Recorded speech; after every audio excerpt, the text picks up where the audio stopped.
Present, sir. Good evening, sir. My topic is preoxygenation. Preoxygenation is the administration of oxygen to a patient prior to intubation to extend the safe apnea time, where it dehydrogenates the lung and creates an alveolar oxygen reservoir. What is apnea time? It is defined as the length of time from cessation of breathing or ventilation until the onset of significant oxygen desaturation, SaO2 less than 90%. Safe apnea time is duration of apnea without desaturation. Apneic oxygenation. Oxygen consumption during apnea is around 200 to 250 ml per minute. It is derived from oxygen flux, that is 3 ml per kg per minute in healthy adults. This uptake exceeds the return of CO2 from the blood to the alveoli due to body's extensive buffering system. This net loss of volume leads to development of a negative pressure gradient, that is 20 centimeter of water between the upper airway and the alveoli. If the airway is patterned, this results in mass movement of oxygen down the trachea into the alveoli, prolonging the apnea time. It can be achieved by preoxygenation and followed by oxygen insufficiency during subsequent apnea. Three techniques of apneic oxygenation are: first is no DSAT, initial oxygen during effort opening a tube. Second one is pharyngeal oxygen. Third one is TRIVE, transnasal humidified rapid insufflation ventilatory exchange. Physiology of preoxygenation. In a normal healthy adult, functional capacity 30 ml per kg, that is 3000 ml. On room air, the volume of oxygen is 450 ml. With Yeah, your voice is getting lower in between. The volume is not consistent. With normal, sometimes then getting delayed. Just adjust your mic and or increase the volume of your mic. Yes. Yes, sir. Go ahead. Yes, sir. With 100% FiO2, the volume of oxygen is 3000 ml after a particular time constant, which increases the oxygen reserve and the safe apnea time. What is time constant? It governs the rate of preoxygenation or denitrogenation. Time constant is same for both wash in oxygen and wash out nitrogen. It is proportional to the ratio of alveolar ventilation to the FRC. That is volume divided by flow. Preoxygenation occurs in two stages according to the time constant, since the oxygen flow used for alveolar ventilation is delivered by an anesthetic circuit. Washout of the anesthetic circuit by oxygen flow. Another one is washout of FRC by alveolar ventilation. After one time constant, oxygen concentration of FRC will be increased by 63%, and two time constant is around 86%, three time constant is around 85%, and four time constant is around 98%. To increase efficacy of preoxygenation, it is advisable to flush the anesthesia circuit by a high oxygen flow. To use non-leaking face mask to avoid air entrainment. Oxygen flow of minimum 5 liters per minute for tidal volume breathing and 10 liter per minute for deep breathing to prevent rebreathing. Endpoint of preoxygenation, it is defined as 80 O2 more than 90% and 80 nitrogen less than 5%, which means that the lungs contain more than oxygen, that is 2000 ml, 8 to 10 times than normal. Techniques of preoxygenation. That is 4 techniques. One is tidal volume breathing. Second is deep breathing and single vital capacity breath technique. Positive airway pressure. TRIVE. Tidal volume breathing. It uses 100% oxygen for 3 to 5 minutes at FiO2 close to 1.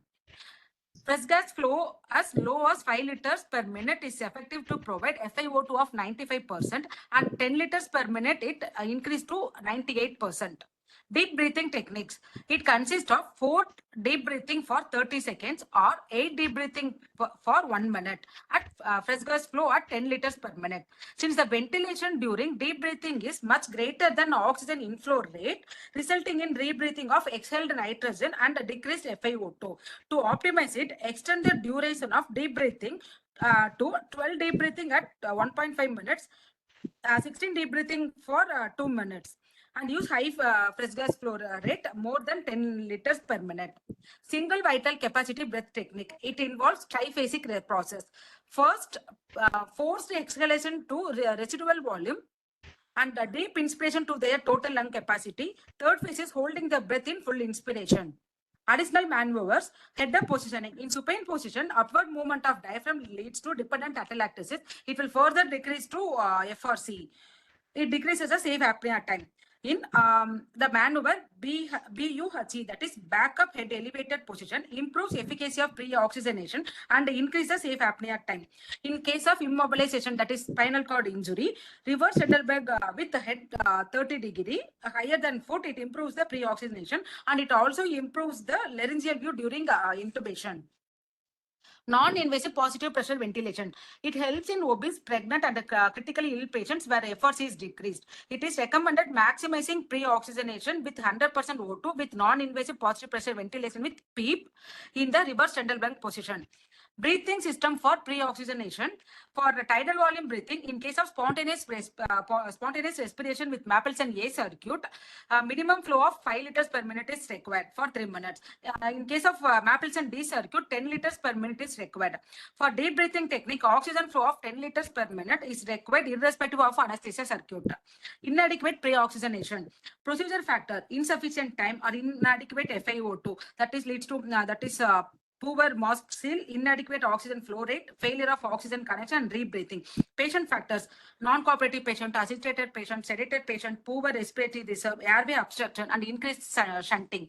Complications, delayed diagnosis of esophageal intubation. So ETCO2 monitoring is important for conducting tracheal intubation, absorption atelectasis, limiting FiO2 during induction and recruitment maneuvers such as CPAP or PEEP can be used.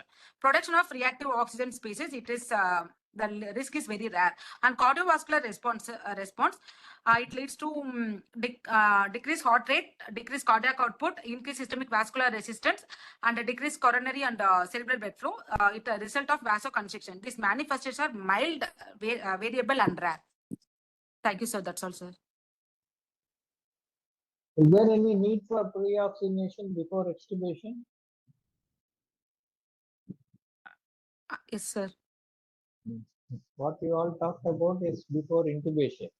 Yes, That sir. has been what has been trained and taught for all these years. That we have Yes, to sir. do pre-oxygenation whenever you induce GA in these patients, because it will give you a longer time for even in case you encounter any difficulty or delay in intubation.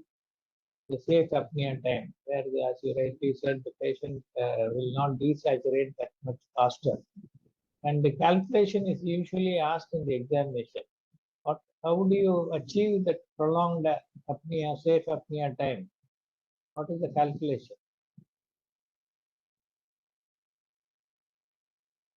The Viva, they will ask you. How do you achieve that safe apnea time? By giving 100% oxygen, either for 5 minutes as with the regular tidal breathing or 4 deep breaths, or whatever technique you use to replace all the air from the lung with 100% oxygen. How do you achieve the prolonged or extended apnea time? What is the value or volume of your FRC? Around 3000 ml, sir.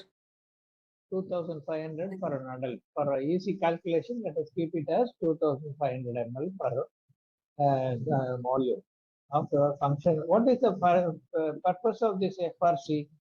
What does that FRC do? During intubation, it will lead to upward movement of diaphragm. It will leads to decrease FRC, sir. So we have to increase FRC. I'm asking what is the purpose of FRC in normal respiratory physiology? Why there is a capacity called functional residual capacity? What function does it serve? Functions as an oxygen reserve, sir. When you are right, when it functions as an oxygen reserve, during what time? During that period of apnea created during Do intubation. you have apnea in your normal respiratory physiology? Do you go for apnea now and then? At the end of expiration, normal expiration, Normal inspiration, what is the expiration, isn't it? During yes. expiration, the air that you have taken in during inspiration is being pushed out. but the heart is circulating the blood. The pulmonary circulation is receiving the deoxygenated blood even during your expiratory phase of your respiratory cycle. Correct? Yes, So sir. that blood requires oxygen to get it oxygenated. Deoxygenated blood constantly circulating in the pulmonary circulation requires to take up gas of the oxygen to make it oxygenated blood even during the phase of expiration. Normally, the inspiration to expiration ratio is 1:2. If your respiration is say 20 breaths per minute, which means for 60 seconds you are breathing 20 times. That means each respiratory cycle is 3 seconds. Okay, 3 into 20 is 60 seconds. That means 1 second you are inspiring, 2 seconds you are expiring. During that 2 seconds time, when the air is going out of the lung, the blood is still circulating in your pulmonary circulation. So the FRC, that is the function of residual capacity, the residual air that is present in the lung during the expiratory phase of your respiration, the oxygen is being taken from that. You understand this point? Is it clear for you? Yes, sir. So that is the normal function of your FRC in the normal respiration.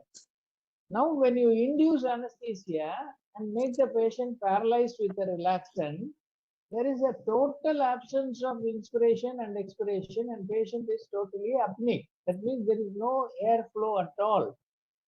At that time, when you are doing your laryngoscopy, trying to visualize the glottis and then pass the tube, the entire oxygen supply should come only from the FRC because there is no inspiration or expiration or respiratory attempt going on at that time. That is the apnea time. Okay. So if your FRC is filled only with air, you have not pre-oxygenated, patient has been breathing room air, you give propofol, you give the relaxant, make the patient apneic, you are not holding the mask and ventilating the patient, you are going to directly do a scopy and intubate. How long the patient can remain oxygenated with the available FRC in the lung, in the normal patient? This FRC is 2500 ml. What is the amount of oxygen that is available in that 2500 ml of air? Around 450 ml, sir. 50 ml, 21%, isn't it? Air contains 20% or 20%. So roughly we can say 500 ml will be there. Okay. So Yes, sir. 500 ml of oxygen is there in 2500 ml of air that is present in a FRC of a patient who has been breathing room air. What is the minimum requirement of oxygen per minute for an adult patient? 250 ml, sir. 250 250 ml. ml. So this 50 ml. 500 ml, how many minutes it can last? 2 minutes. 2 2 minutes minutes. only it can last. After 2 minutes, if you are going to delay the intubation, patient is going to desaturate. On the contrary, if you oxygenate the patient with 100% oxygen, in any methods, whether by normal tidal breathing or deep breathing or with drive or with additional CPAP or positive pressure, whatever method, if you replace the entire 2500 ml with oxygen, how many minutes he can be oxygenated without going in for It desaturation? depends on the technique, sir. In tidal volume breathing, it up to 5 to 8 minutes. In deep breathing, it is 3 to 5 minutes like that.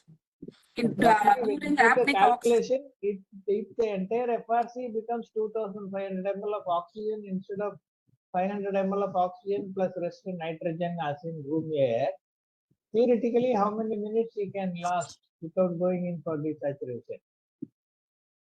2500 divided by 250, 8 to 10 10 minutes. minutes. He can be oxygenated for 10 minutes. Okay, so that is the idea of pre-oxygenation. And this pre-oxygenation was taught or made compulsory for all patients undergoing GA. Earlier, it was when we were postgraduates, we were told that healthy patients need not be pre-oxygenated because they can withstand hypoxia. And provided you can intubate within the 2 minutes time. If your intubation is going to take only 15 seconds or 30 seconds or less than a minute, you will not see desaturation occurring in those patients.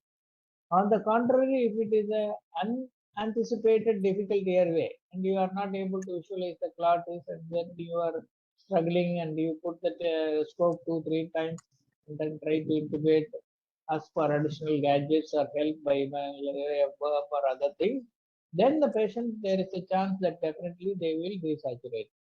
So in anticipated difficult airway or patients who are very debilitated, we were taught that we should do preoxygenation. But the current concept is all patients undergoing GA should have preoxygenation done so that we can avoid the risk of those patients going in for desaturation in case we land up in a unexpected difficulty in intubation or ventilation.